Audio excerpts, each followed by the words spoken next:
Albert Einstein once said, everybody's a genius. But if you judge a fish by its ability to climb a tree, it will live its whole life believing that it is stupid. Ladies and gentlemen of the jury, today on trial we have modern day schooling. Glad you could come. Not only does he make fish climb trees, but also makes them climb down and do a 10-mile run. Tell me, school, are you proud of the things you've done?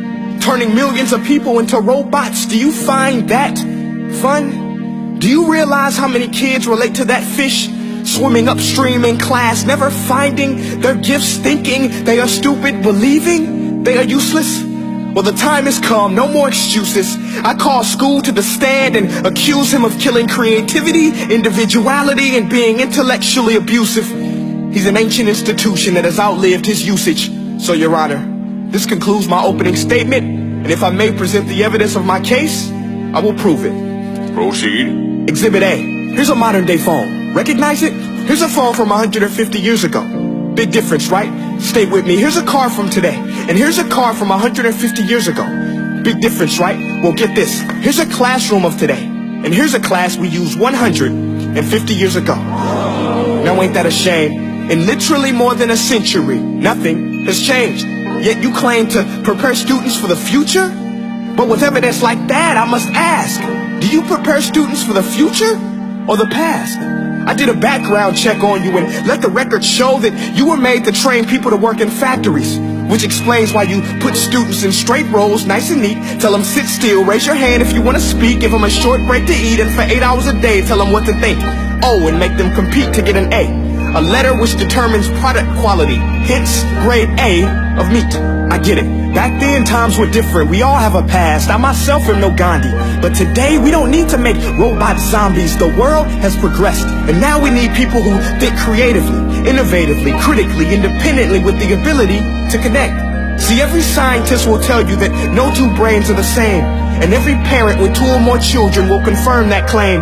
So please explain why you treat students like cookie cutter frames or snapback hats, giving them this one-size-fits-all crap. Watch your language. Sorry, Your Honor, but if a doctor prescribed the exact same medicine to all of his patients, the results will be tragic. So many people will get sick, yet when it comes to school, this is exactly what happens, this educational malpractice, where one teacher stands in front of 20 kids, each one having different strengths, different needs, different gifts, different dreams, and you teach the same thing the same way?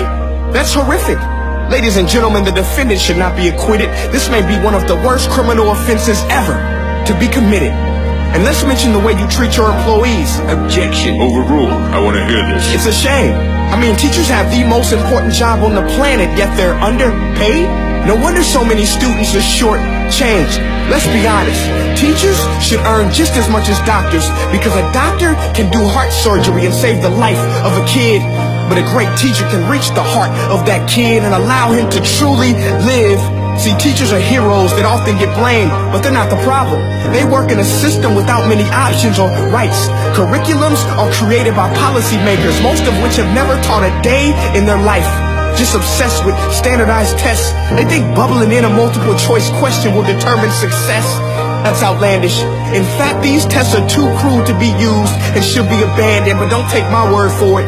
Take Frederick J. Kelly, the man who invented standardized testing, who said, and I quote, "These tests are too cruel to be used and should be abandoned." Ladies and gentlemen of the jury, if we continue down this road, the results will be lethal. I don't have much faith in school, but I do have faith in people. And if we can customize healthcare, cars, and Facebook pages, then it is our duty to do the same for education, to upgrade and change and do away with school spirit, because that's useless. Unless we're working to bring the spirit out of each and every student, that should be our task.